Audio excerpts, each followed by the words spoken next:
ətrafı. Deyir ki, ismə məxsus qrammatik şəkillər hansılardır?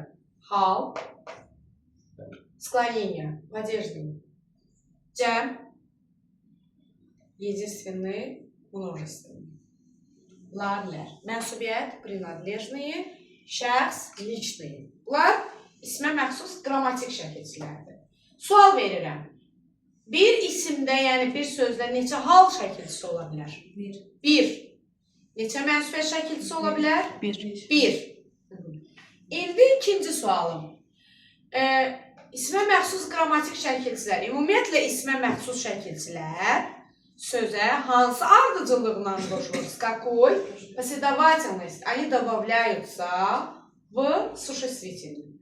Necə artırılır? Birinci kökdür, korен. Birinci sözün kökü gəlir. Leksik, ya var, ya yoxdur, ili есть, ili нет. Bu olmalıdır deyə bir qayda yoxdur. Cəm, lar, lər.